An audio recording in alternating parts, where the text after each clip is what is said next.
की खुशी का ठिकाना नहीं है।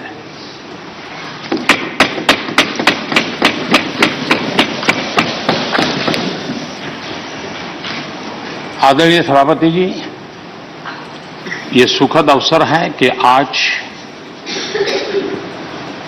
आर्म फोर्सेस फ्लैग डे भी है।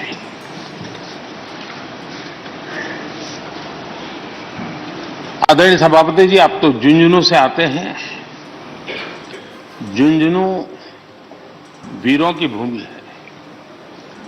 शायद ही कोई परिवार ऐसा होगा कि जिसने देश की सेवा में अग्रिम भूमिका न निभाई हो। और ये भी सोने में सुहागा है कि आप स्वयं भी सैनिक स्कूल के विद्यार्थी रहे हैं।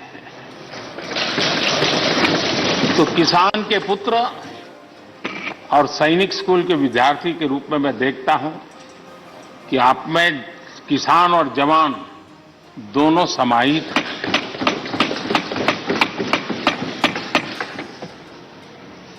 मैं आपकी अध्यक्षता में इस सदन से सभी देशवासियों को आर्म फोर्सेस फ्लैग डे की भी शुभकामनाएं देता हूं। मैं इस सदन के सभी आदरणीय सदस्यों की तरफ से देश के आर्म फोर्सेस को सैल्यूट करता हूं।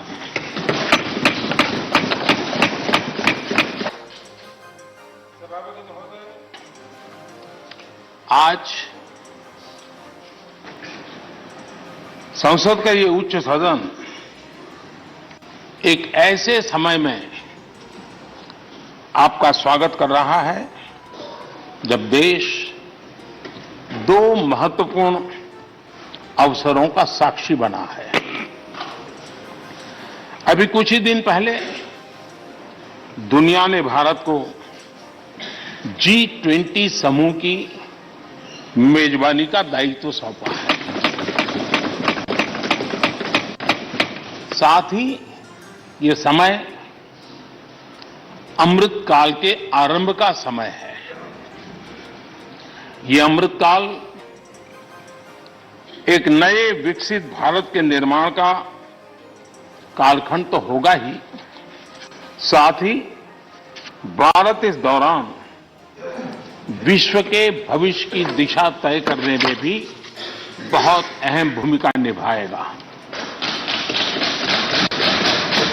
आदरणीय सभापति जी, भारत की इस यात्रा में हमारा लोकतंत्र, हमारी संसद, हमारी संसदीय व्यवस्था, उसकी भी एक बहुत महत्वपूर्ण भूमिका रहेगी। मुझे खुशी है कि इस महत्वपूर्ण कालखंड में उच्च सदन को आपके जैसा सक्षम और प्रभावी नेतृत्व मिला है। आपके मार्गदर्शन में हमारे सभी सदस्यगण अपने कर्तव्यों का प्रभावी पालन करेंगे।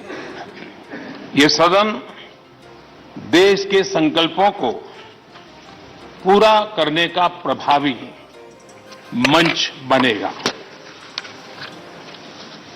आदरणीय सभापति महोदय, आज आप संसद के उच्च सदन के मुखिया के रूप में अपनी नई जिम्मेदारी का औपचारिक आरंभ कर रहे हैं। इस उच्च सदन के कंधों पर भी जो जिम्मेदारी है, उसका भी सबसे पहला सरोकार देश के सबसे निचले पायदान पर खड़े सामान्य मानवीय के हितों से ही जुड़ा है।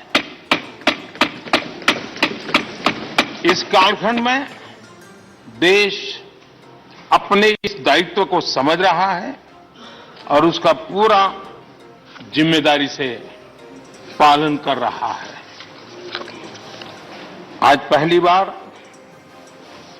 महामहिम राष्ट्रपति श्रीमती द्रौपदी मुर्मू के रूप में देश की गौरवशाली आदिवासी विरासत हमारा मार्गदर्शन कर रही है।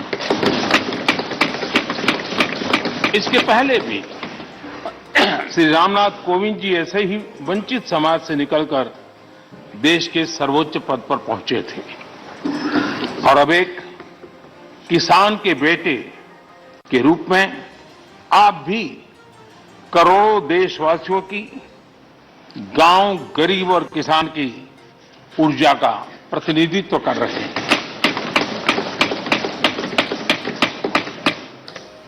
आदरणीय सभापति जी, आपका जीवन इस बात का प्रमाण है कि सिद्धि सिर्फ साधनों से ही नहीं, साधना से मिलती है। आपने वो समय भी देखा है जब आप कई किलोमीटर पैदल चलकर स्कूल जाते थे। गांव, गरीब, किसान के लिए आपने जो किया वो सामाजिक जीवन में रहे हर व्यक्ति के लिए एक उदाहरण है। आदरणीय सभापति जी, आपके पास सीनियर एडवोकेट के रूप में 3 दशक से ज्यादा का अनुभव है। मैं विश्वास से कह सकता हूं कि इस सदन में आप कोर्ट की कमी महसूस नहीं करेंगे।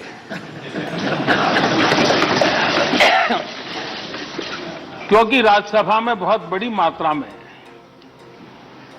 वो लोग ज्यादा हैं जो आपको सुप्रीम कोर्ट में मिला करते थे और इसलिए वो मूड और मिजाज भी आपको यहां पर जरूर अदालत की याद दिलाता रहेगा। आपने विधायक से लेकर सांसद, केंद्रीय मंत्री, गवर्नर तक की भूमिका में भी काम किया है।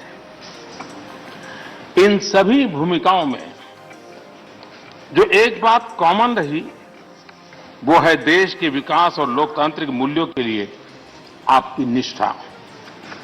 निश्चित तौर पर आपके अनुभव देश और लोकतंत्र के लिए बहुत ही महत्वपूर्ण है।